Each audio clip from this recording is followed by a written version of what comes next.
Bueno, entonces los anticoagulantes es un tema medio enredado, es un tema que cuando uno estudia como que las cosas no son muy claras, pero vamos a intentar hacerlo lo más sencillo posible. En este primer video de los anticoagulantes vamos a hablar de cosas generales, cuáles son, cómo funcionan, qué hacen, qué logran, cómo se miden, cómo se inician, cómo se dosifican. La parte de las reacciones adversas, que la principal es el sangrado y la sobreanticoagulación, la vamos a ver en otro video futuro. Bien. Por ahora vamos a comenzar con las cosas básicas. Entonces, a grandes rasgos, los anticoagulantes pueden ser administrados de manera parenteral o de manera oral. Los anticoagulantes parenterales, inicialmente solo teníamos uno, que eran las heparinas. Las heparinas, yo podía tener, las heparinas, imagínense que es una molécula algo así. Estas heparinas yo las podía tener en una molécula completa, bien, en cuyo caso yo la llamaba no fraccionada. Si esta heparina yo la cortaba en un punto y le quitaba esto, a esta heparina lo que quedaba yo la llamaba de bajo peso molecular, porque había perdido una parte, yo la había fraccionado y había dejado una parte. ¿Por qué se llaman fraccionadas o no fraccionadas y fraccionadas? No sé, a mí me parecería más lógico ese nombre, pero no, se llaman no fraccionadas a la que no cortan y bajo peso molecular a la que sí cortan. Es la nomenclatura. El Fondaparinux habla específicamente de la porción N-terminal de la heparina, de la molécula completa. Se corta esta partecita y esta partecita es el Fondaparinux. Eh, Ahora, estas moléculas de manera general van a ser utilizadas en pacientes intrahospitalariamente, especialmente la enoxaparina, y en pacientes que necesitan anticoagularse como de manera más efectiva. Entonces, pacientes, por ejemplo, que tienen una recurrencia de trombosis, yo los manejo con heparinas. Las mujeres embarazadas también se pueden manejar con heparinas. Y los pacientes con cáncer se manejan con heparinas. Pero básicamente esas son las indicaciones de manejar a alguien con heparina. Se prefiere, cuando se puede, de manejar a alguien con anticoagulantes orales. ¿Cuáles son esos anticoagulantes orales? Hay dos grandes clases. Están los antagonistas de vitamina K y están los directos. Eh, Estos bueno, entonces, ¿qué hacen los directos? Los directos van a inhibir directamente los factores de la coagulación.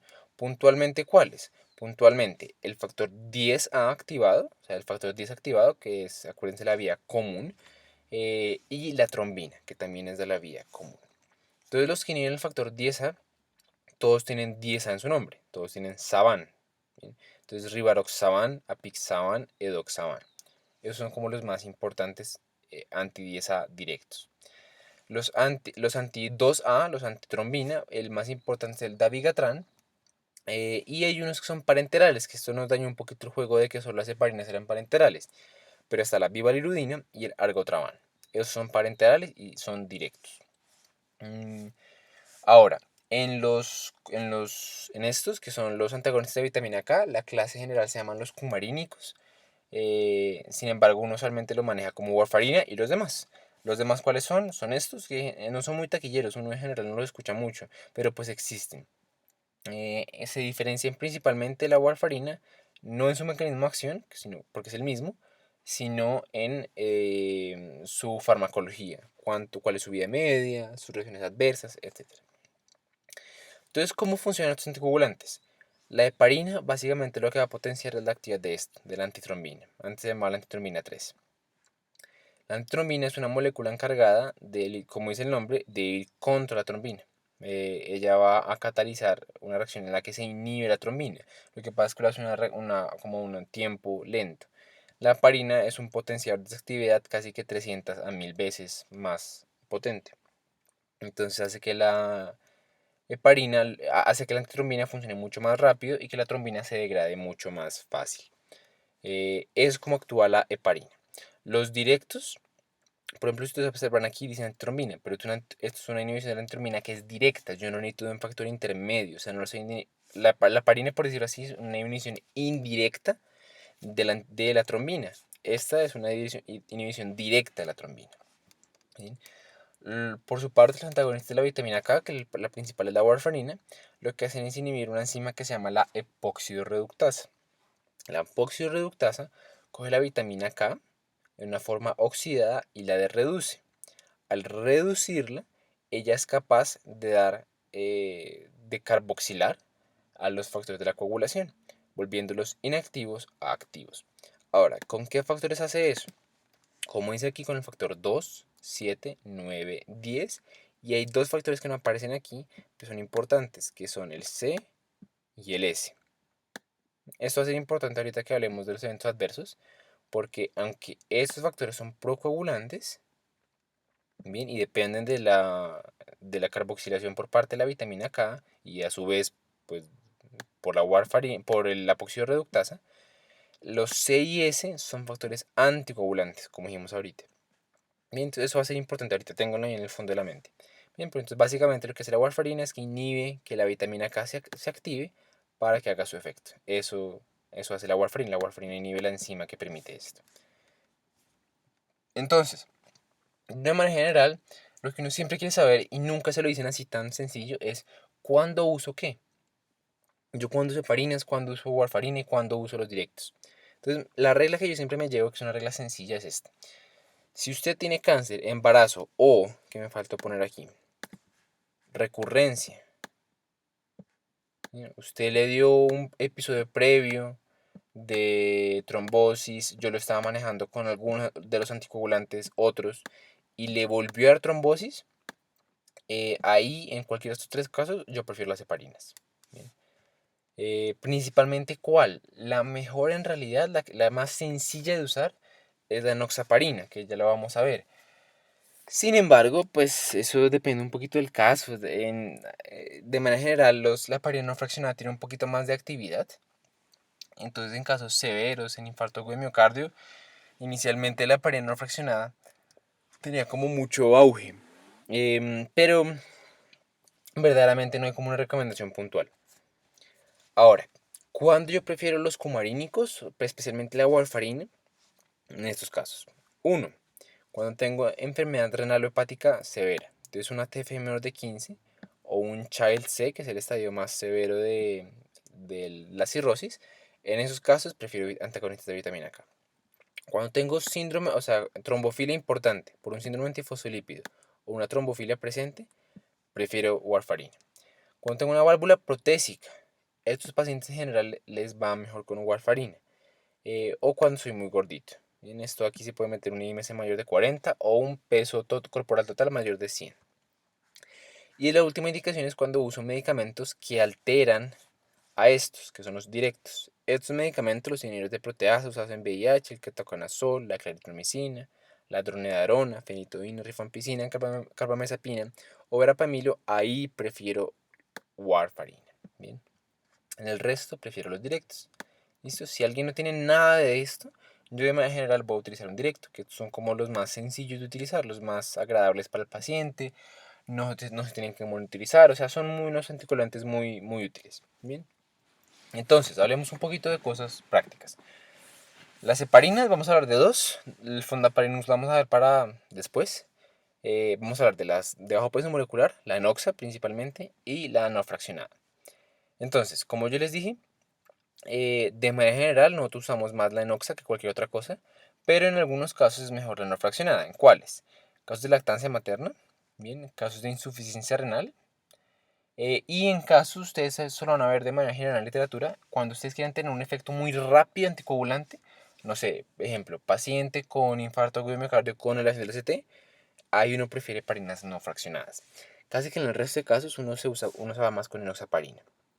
Bien. Ahora, ¿qué es lo importante? La enoxaparina, la dosis plena, es 1 mg/kg cada 12 horas. Si ustedes recuerdan, la dosis profiláctica es 1 mg/kg cada día. Aquí es cada 12 horas. No siempre se monitoriza, pero cuando yo quiero saber que está funcionando, lo que voy a hacer es pedir una actividad de factor anti-10A. ¿Sí? La literatura dice que que se pide 4 horas después de la dosis, pero usualmente eso uno deja pasar algunas dosis. Por ejemplo, en la función cardioinfantil se pide después del tercer día de dosis, aunque hay variedad en la práctica. Pero en general uno va a pedir un factor anti-10A. Y este factor anti-10A debería estar entre 0,5 y 1. Si está menos de 0,5, yo quiero aumentar la dosis de 10 a 25% Y si está mayor, yo disminuyo la dosis, un 20-40%, dependiendo qué tan lejos o qué tan cerca está a este rango. Bien, esa es la noxa. Ahora, la no fraccionada se da generalmente un bolo de 60 unidades por kilo. Eh, Hay gente que dice que máximo 4.000 unidades, pero ustedes van a ver que hay recomendaciones que dicen que da máximo 5.000. Y después de ese bolo van a mantener una infusión. Esa infusión se da de 2 unidades por kilo y se va a titular de acuerdo a la PTT. ¿Listo? Este se monitoriza con anti-10A, este se monitoriza con PTT. Una cosa importante que no mencioné, la noxa se da subcutánea, esto se da intravenoso. Entonces yo le pido a las 6 horas la PTT y esto sí siempre se le pide. A la proteína de japonesa molecular no siempre, pero esto sí siempre se pide. Dependiendo de cómo está la PTT versus la PTT control del día, yo voy a modificar el manejo. Entonces si sale menor de 1, yo voy a repetir el bolo de 60 y voy a sumarle 2 a este 12 de la infusión, o sea, va a quedar con 14. Si sale entre 1 y 1,5, simplemente le aumento la infusión de 2, entonces paso de 12 a 14. Si queda entre 1,5 y 2, es el esquema terapéutico, no tengo que cambiarle nada. Entre 2 y 3 tengo que disminuirle 2 a la infusión. Y si es mayor de 3, detengo la infusión. ¿Listo? Pero es la relación de la PTT con la PTT control. Ahora me voy a volver un segundo a esto de la PTT y PTT control para que lo tengan un poquito más claro. A esta parte, a esta parte. Entonces recuerden que aunque la coagulación no funciona así, es sencilla entenderla así en términos de manejo y en términos de facilitarse la vida. Entonces hay tres maneras en realidad en la que yo puedo monitorizar esta coagulación. En primer lugar está una prueba que se llama la prueba del tiempo de protrombina. ¿Bien? Protrombina. Que se resume como un TP o un PT en inglés. ¿Listo? Esta prueba, que tiene solo dos letras, va a monitorizar la vía extrínseca. ¿Listo? La vía cortical, el factor 7, el factor tisular y el factor 7. No me importa que se sepan exactamente cómo se hace, eso tiene una metodología en el laboratorio, pero lo importante es que la TP, ustedes cuando les llegue el reporte de laboratorio, ustedes van a pensar, me están hablando de la vía extrínseca. ¿Bien? Entonces cuando hay una prolongación del PT, uno piensa en cosas que alteran estos factores. ¿Bien? Ahora, la vía intrínseca va a medirse por una prueba que como tiene esos más factores, va a tener más letras. Y esa es la PTT. ¿Listo? El PTT es en inglés, en español es el tiempo parcial de tromboplastina. ¿Listo? Tiempo parcial de tromboplastina, la PTT. La PTT que tiene más letras va a medir una vía con más factores. ¿Bien? Y me va a hablar de alteraciones de estos factores de la coagulación. ¿Listo? Ahora, las enoxaparinas, las heparinas, puntualmente la heparina no fraccionada va a regirse con este esquema. Bien. Finalmente hay una cosa que vamos a ver de una vez, que lo vamos a hablar más adelante, que lo vamos a tocar más adelante en la warfarina, y es que a alguien se le ocurrió como documentar diferentes tiempos de protrombina en diferentes hospitales, y se dieron cuenta que es una prueba muy variable. Yo me podía hacer una prueba en una parte y en otra parte y me salían completamente diferentes en el mismo tiempo. Entonces a alguien se le ocurrió estandarizar esta prueba con una cosa que se llama el INR. El INR simplemente es la división del tiempo de protrombina del paciente con un tiempo de protrombina que es un tiempo de protrombina control. Ustedes siempre que vean un reporte de estos tiempos de coagulación van a ver eso. Van a observar que hay uno que hace el laboratorio como de base para saber cómo están saliendo sus resultados de ese día y uno que es del paciente. Entonces eso se divide y genera el INR. Lo normal es que el INR sea menor de 1,3. Bien, eso es lo normal, que sea menor de 1,3. Pero es básicamente eso, es la estandarización del tiempo de protrombina. Ahora sí, volvemos a donde estábamos. Estábamos por aquí en anticoagulantes, ya hablamos de cuáles son, ya hablamos del mecanismo de acción y ya hablamos cuándo prefiero cada uno. Entonces, íbamos aquí, ya sabemos, el PTT mira la vía intrínseca y de acuerdo a esto voy a modificar la acción. Ahora, eventos adversos importantes de las heparinas, como para tenerlos en mente, el más taquillero y más importante tener en cuenta se llama la trombocitopenia inducida por heparina. En esta enfermedad lo que hay es una generación de anticuerpos contra un factor que se llama el factor 4 de las plaquetas. ¿Listo? Entonces, ¿qué pasa? Estos anticuerpos comienzan a generar como unos combos entre este factor 4 de las plaquetas y la heparina. ¿Bien? Entonces generan esos como inmunocomplejos. Esos inmunocomplejos van a ser, uno, devorados por los macrófagos, por los granulocitos macrófagos, y eso va a generar trombocitopenia. Pero dos, y más importante que aún, es que esos anticuerpos y esos complejos van a generar que las plaquetas se agrupen y generen trombos. Entonces ustedes cuando ponen alguien heparina y comienzan a ver que el cuento plaquetario comienza a bajar, el miedo como por lógica debería ser que sangre, pero en realidad no, en realidad la trombocitopenia inducida por heparina se genera trombosis. La fisiopatología va mucho más avanzada y pues tiene más cositas, pero lo importante es eso. Hay anticuerpos contra el PF4 de las plaquetas. Eso genera trombocitopenia y genera trombosis. Bien, por ahora con que se lleven eso queda bien. Entonces uno está muy pendiente de eso, uno está pendiente de las plaquetas. Uno cuando anticoagula a alguien con heparina, uno le pide unas plaquetas.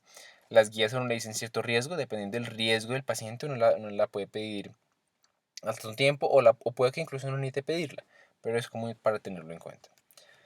La warfarina, que acordémonos, inhibe la epoxidorreductasa. Uno de manera inicial le inicia con 2.5 a 5 miligramos. Hay doctores que les gusta iniciarla de 5 a 10, pero en general la evidencia es que mientras más bajito la iniciemos, mejor para el paciente. Menos eventos adversos hay. Ahora, ¿qué es lo importante? La warfarina, a diferencia de las anteriores, la voy a ver la respuesta con el INR. El INR, como vimos ahorita, es la estandarización del PT. Y lo que yo quiero es llegar a un INR 2 a 3. Esto va a ser la meta general. En algunos pacientes, por ejemplo con el síndrome antifosfolípido recurrente, con trombosis recurrente, yo puedo modificar este objetivo a 2.5 a 3.5. Pero en general, llévense que la warfarina uno quiere llevarla a un INR de 2 a 3. Entonces, si el paciente está hospitalizado, eso va a determinar de que yo mida esto, tiempos de coagulación diarios, hasta que se encuentre por lo menos durante 48 horas con un INR estable entre esto. Ahora, la warfarina tiene una cosa importante, es que ustedes recuerdan, yo les dije que cogía los factores 2, 7, 9 y 10 y las proteínas C y S y los volvía activos, los carboxilaba y los activaba. Esto es importante. ¿Por qué? Porque cuando yo pongo warfarina, yo inhibo la vitamina K que haga esto, estos factores de la coagulación no van a funcionar. Entonces sí, el 2, 7, 9 y 10 van a caer y van a generar un efecto anticoagulante, pero la proteína C y S también se van a caer y van a generar un efecto procoagulante. El problema es que la proteína C y S tiene una vida media mucho más corta que los demás. Entonces, si yo pongo la warfarina solita en un paciente que está con un estado trombótico de base, ese paciente me va a generar más trombosis. O sea, es algo medio paradójico. Pero si ustedes solo ponen warfarina, inicialmente el estado va a ser más procoagulante que anticoagulante. Y es la razón, porque la proteína C y S tiene una vida media más corta, entonces se depletan primero.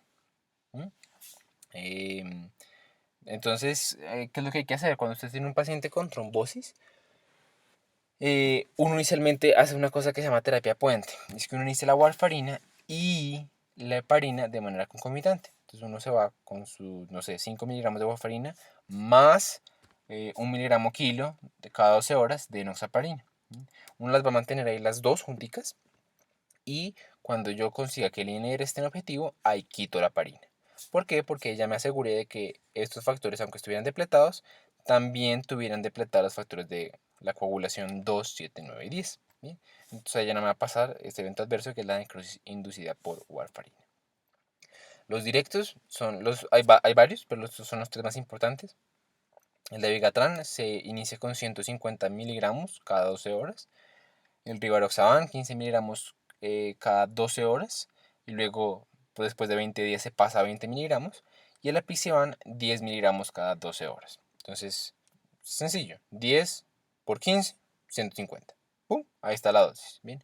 Es como una manera más fácil de acordarse. 10 por 15, 150. Ahí están las tres dosis más importantes. Listo. Entonces, esos básicamente son los anticoagulantes. Los directos no necesitan monitorización. Hay algunas maneras que están saliendo en los artículos para ver si están, como para ver la efectividad del anticoagulante, pero de manera general no medimos la efectividad o si están funcionando o no estos directos. Simplemente los damos porque tienen una farmacodinámica, una farmacocinética un poquito más estable. La warfarina es un medicamento muy errático en su farmacodinámica, en su farmacocinética, pero los directos no. Entonces, los directos simplemente queremos que el paciente sea adherente y ya, con eso sabemos que está funcionando. Listo, entonces esos son como los anticoagulantes en general, cómo funcionan, cómo se dosifican, cómo se titulan, etc. Vamos a pasar ahora sí al tromboembolismo pulmonar.